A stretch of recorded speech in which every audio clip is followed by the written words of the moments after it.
Hello students, welcome to Unacademy. Myself Avinash Saini on Gems of NCERT and Most Important Concept of Physics series में आज मैं आपके सामने एक ऐसा कॉन्सेप्ट डिस्कस करने जा रहा हूं जो केवल मैकेनिक्स में ही नहीं पूरे फिजिक्स में बहुत जगह यूज होता है और वो वेक्टर वाले चैप्टर का कॉन्सेप्ट है। लेकिन एनसीईआरटी में वो किसी एक चैप्टर में नहीं गिवन है, कई चैप्टर में अलग अलग जगह थोड़ा थोड़ा गिवन है।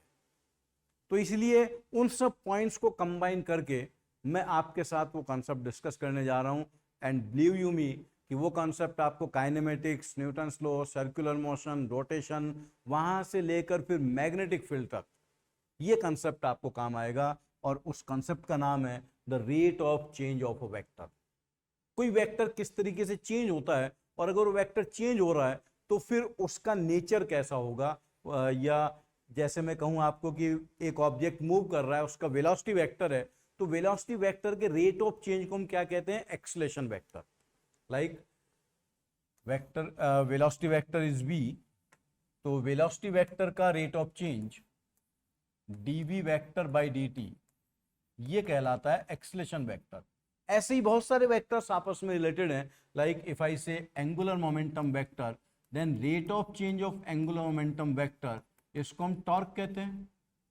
हालांकि उसमें और बहुत सारी कंडीशन होती है, लेकिन रफली हम कह सकते हैं कि tau external equals to rate of change of angular momentum. अब मान लीजिए कोई ऑब्जेक्ट मूव कर रहा है, उसकी वेलोसिटी कहीं इस तरफ है, this is velocity vector and this velocity vector is changing. और जो वेक्टर का चेंज है, चेंज भी इसी डायरेक्शन में है, डेल्टा वी वेक्टर भी। तो डेल्टा वी वेक्टर अगर इसी डायरेक्शन में है या इसके अपोजिट डायरेक्शन में, तो देखो इसका मतलब ये हुआ कि एक्सेलेरेशन वेक्टर या तो आगे की तरफ है या वो पीछे की तरफ है। तो acceleration vector and velocity vector are इधर मेकिंग एंगल 0 डिग्री और they are at 180 degree. So in this case the path of this particle will be straight line, direction of velocity vector, जो वेलोसिटी वेक्टर का direction होगा वो अगर दोनों same direction में है, वेलोसिटी और acceleration, does not changes if v vector dot a vector, इसकी वैल्यू va के बराबर है, मतलब दोनों के बीच में एंगल 0 डिग्री है। लेकिन अगर दोनों के बीच में एंगल 180 डिग्री अपोजिट डायरेक्शन में, तो कहीं ना कहीं जाकर पार्टिकल की स्पीड 0 होगी, वहां से वो पार्टिकल टर्न करेगा। But the path of particle will be straight line, और ये पार्टिकल स्ट्रेट लाइन में चलेगा। तो जब एक्सेलेरेशन वेक्टर और वेलोसिटी वेक्टर के बीच में एंगल 0 डिग्री या 180 डिग्री होगा तो उसका मैग्नीट्यूड डेफिनेटली चेंज होगा। डायरेक्शन चेंज तब होगी जब एंगल 180 डिग्री रहा होगा, और अगर 0 डिग्री है तो डायरेक्शन चेंज नहीं होगी। तो किसी भी वेक्टर का रेट ऑफ चेंज, मतलब किसी वेक्टर का चेंज और उस वेक्टर का डायरेक्शन अगर सेम है तो वेक्टर डायरेक्शन में चेंज नहीं होता, केवल मैग्नीट्यूड में चेंज होता है। दूसरी बात, अब अगर मैं वेलोसिटी वेक्टर कंसीडर करता हूं, वेलोसिटी वेक्टर कहीं इस तरफ है, this is v vector and rate of change in velocity vector इधर, rate of change of velocity vector मतलब एक्सेलेरेशन वेक्टर भी उधर ही है। तो अब एक्सेलेरेशन वेक्टर के दो कंपोनेंट होंगे। ये एक्सेलेरेशन अगर थीटा एंगल बनाता है, एक इधर आएगा a cos थीटा और एक ऊपर की तरफ आएगा a sin थीटा। जो a cos theta velocity vector के डायरेक्शन में है, so this component of rate of change of vector, इसको आप ये लिख सकते हो ना, dv vector by dt into cos theta. Acceleration का वो कंपोनेंट जो वेलोसिटी के डायरेक्शन में ही होगा, वो वेलोसिटी के केवल मैग्नीट्यूड को चेंज करेगा। This will changes only magnitude of velocity. और जो ऊपर वाला कंपोनेंट है, ये वेलोसिटी के डायरेक्शन में नहीं है, ये वेलोसिटी के परपेंडिकुलर है। तो ये जो कंपोनेंट है ये केवल डायरेक्शन को चेंज करेगा, ये मैग्नीट्यूड को चेंज नहीं करेगा। और इस केस में पार्टिकल आगे भी चलेगा, डायरेक्शन चेंज होगी तो ऊपर की तरफ भी जाएगा। भाई वेलोसिटी वेक्टर इधर है और वेलोसिटी वेक्टर में चेंज इधर हुआ, तो जो फाइनल वेलोसिटी वो इस तरफ हो गई ना। तो अब जो नया वेक्टर है, उस नए वेक्टर का देखो डायरेक्शन भी थीटा एंगल टर्न हो गया और नए वेक्टर का मैग्नीट्यूड भी बढ़ गया। तो जिस कंपोनेंट ने मैग्नीट्यूड बढ़ाया उसी कंपोनेंट को हम सर्कुलर मोशन में कहते हैं टेंजेंशियल एक्सेलरेशन, जिसने मैग्नीट्यूड को चेंज किया। और जिस कंपोनेंट ने केवल डायरेक्शन को चेंज किया, इसको कहा जाता है centripetal acceleration, that is centre seeking acceleration. तो ये वाले कंपोनेंट को हम क्या कह सकते हैं? टेंजेंशियल। ये टेंजेंशियल केवल क्या करता है? डायरेक्शन, मैग्नीट्यूड को चेंज करता है। और इस कंपोनेंट को कह सकते हैं हम सेंट्रीपिटल, जो केवल किसको चेंज करता है? डायरेक्शन को चेंज करता है। और इस केस में जो पार्टिकल का पाथ होगा, it will be a general curve path. वो पैराबोलिक भी हो सकता है या कोई और पाथ भी हो सकता है, बट पार्टिकल स्ट्रेट लाइन में नहीं चलेगा और कांस्टेंट स्पीड से नहीं चलेगा, बिकॉज एक्सेलरेशन का एक कंपोनेंट मैग्नीट्यूड को चेंज कर रहा है और दूसरा कंपोनेंट डायरेक्शन को चेंज कर रहा है।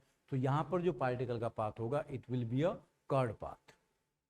एक सिनेरियो अगर और हम कंसिडर करें कि पार्टिकल का वेलोसिटी वेक्टर इस तरफ है, लेकिन वेलोसिटी वेक्टर में जो चेंज हुआ वो इसके परपेंडिकुलर है, इसके परपेंडिकुलर है और हमेशा परपेंडिकुलर ही रहेगा। तो ये जो एरो है ये बहुत छोटा सा है, ये तो डायग्राम बनाने के लिए मैंने इतना बड़ा बना दिया। तो जो फाइनल वेलोसिटी है वो इस तरफ आएगी।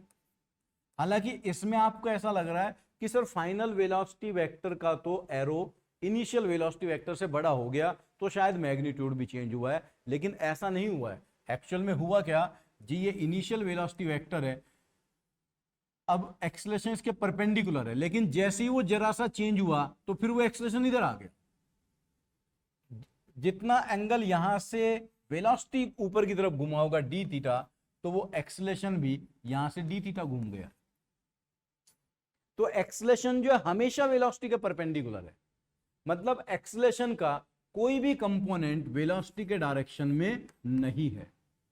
सो in this case acceleration vector is perpendicular to velocity vector. तो यहां केवल वेलोसिटी का डायरेक्शन चेंज होगा, ओनली डायरेक्शन चेंजेस। और अगर वेलोसिटी का केवल डायरेक्शन चेंज हो रहा है तो ये एरो आपको एक सर्कल पर घूमता नजर आएगा। तो जिस वेक्टर का रेट ऑफ चेंज उस वेक्टर के परपेंडिकुलर होता है, वो वेक्टर केवल डायरेक्शन में चेंज होता है। और अगर वो केवल डायरेक्शन में चेंज होगा तो फिर पाथ कैसा बन जाएगा? Circular path.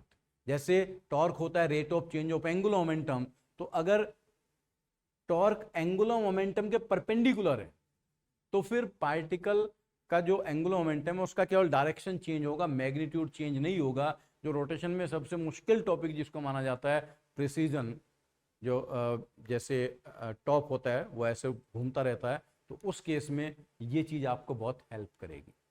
और अगर इस पर्टिकुलर केस को आपको सॉल्व करना है, लाइक ये वेलोसिटी वेक्टर है, ये कोई भी जनरल वेक्टर हो सकता है ए वेक्टर, और ये ऐसे केवल डायरेक्शन में चेंज हो रहा है।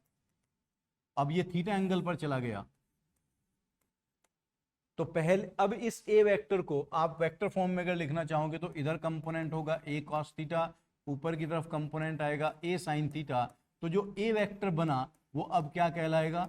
ए cos theta i cap plus A sine theta J cap. और फिर आप ध्यान से देखिए, जैसे जैसे घूमता जाएगा तो एंगल चेंज होता जाएगा, और एंगल जिस रेट से चेंज होता है उसको हम कहते हैं एंगुलर वेलोसिटी। और एंगुलर वेलोसिटी हमेशा प्लेन के परपेंडिकुलर होती है। तो अगर मैं इसको डिफरेंशिएट करता हूं, the rate of change of a vector, वो आ जाएगा minus a sine theta into d theta by d t i cap. यहां पर बनेगा a cos theta into d theta by d t j cap. इसको लिखा जा सकता है minus a omega sine theta i cap plus A omega cos theta J cap. यहां पर जो ए वेक्टर है वो आपको साफ साफ पता है, और क्योंकि एंटी क्लॉकवाइज घूम रहा है तो ओमेगा वेक्टर को मैं लिख सकता हूं ओमेगा इंटू के कैप। अगर ओमेगा क्रॉस ए कर देता हूं तो ओमेगा क्रॉस ए, जब के क्रॉस आई करूंगा तो वो जे कैप बनेगा, और जब के क्रॉस जे करूंगा तो माइनस आई कैप बनेगा। तो ये जो वैल्यू लिखी हुई है D A vector by d T, this is omega cross A vector. और ए वेक्टर इस प्लेन में है, ओमेगा इसके परपेंडिकुलर, दोनों के बीच में एंगल 90 डिग्री है, तो इसका रेट ऑफ चेंज क्या आ गया? Omega A. याद कीजिए आप यूनिफॉर्म सर्कुलर मोशन, जहां स्पीड कांस्टेंट रहती है, तो ये वेलोसिटी वेक्टर ऐसे घूमता रहता है। वेलोसिटी वेक्टर जब घूम रहा है तो उस वेलोसिटी वेक्टर का rate of change dv vector by dt, magnitude तो चेंज होगा नहीं, केवल डायरेक्शन चेंज होगी, तो इसी वेक्टर को आप क्या कहते हो, सेंटीपिटल एक्सलेशन। तो वो सेंटीपिटल एक्सलेशन कितना बन गया, omega vector cross v vector, और ओमेगा और v में एंगल 90 डिग्री है, तो सेंटीपिटल एक्सलेशन का मैग्नीट्यूड कितना आ गया, omega into v. Omega into v ही तो वी स्क्वायर बाई आर होता है, यही तो आर ओमेगा स्क्वायर होता है। तो जहां पर किसी वेक्टर का रेट ऑफ चेंज, किसी वेक्टर में जो चेंज हो रहा है वो उस वेक्टर के परपेंडिकुलर है, तो वहां वेक्टर का मैग्नीट्यूड कांस्टेंट होता है, डायरेक्शन बदलती है। जहां वेक्टर और वेक्टर का चेंज दोनों सेम डायरेक्शन में होते हैं, वहां डायरेक्शन सेम रहती है, केवल मैग्नीट्यूड बदलता है। और जहां पर the vector and the change in vector are at some angle from 0 to 180, कुछ भी हो सकता है, वहां मैग्नीट्यूड भी चेंज होगा, डायरेक्शन भी चेंज होगी, और जो पाथ होगा पार्टिकल का, अगर हम वेलोसिटी वेक्टर की बात करें तो वो जनरल कर्व पाथ होगा। उसको पूरा डायनेमिक्स से फिर सॉल्व करना पड़ेगा कि वो कर्व पाथ पैराबोलिक है या कैसा पाथ है, या एलिप्टिकल है, तो उस पाथ को हम वहां से सॉल्व करेंगे। वेक्टर में जब एडवांस लेवल के अच्छे क्वेश्चन बनते हैं तो वो उस सब पर नहीं बनते कि एक वेक्टर ए दिया हुआ है, बी दिया हुआ है, तो ए प्लस बी बताओ। एडवांस में जब वेक्टर्स पर क्वेश्चन बनता है, या जिन अच्छे क्वेश्चन में वेक्टर का यूज होता है, वो ये वाले कॉन्सेप्ट यूज किए जाते हैं। आप इसको बहुत ध्यान से पढ़िएगा। ये वेक्टर्स का जो पार्ट है, ये अलग अलग चैप्टर में एनसीईआरटी में थोड़ा थोड़ा दिया हुआ है, थोड़ा सा वेक्टर्स में भी है, थोड़ा सा फिर आगे रोटेशन में भी है, और डॉट प्रोडक्ट जहां पर है, वर्क पर एनर्जी वहां पर भी है। मैंने सबको एक साथ इकट्ठा करके आपको उसका पूरा जिस्ट बताया। आई होप कि आपको समझ में आया होगा और आप इस पर वर्क करेंगे। इसमें जो भी डाउट आपको होगा आप कमेंट सेक्शन में बताइएगा, और फिर उसको भी रिमूव किया जाएगा। Okay, thank you very much.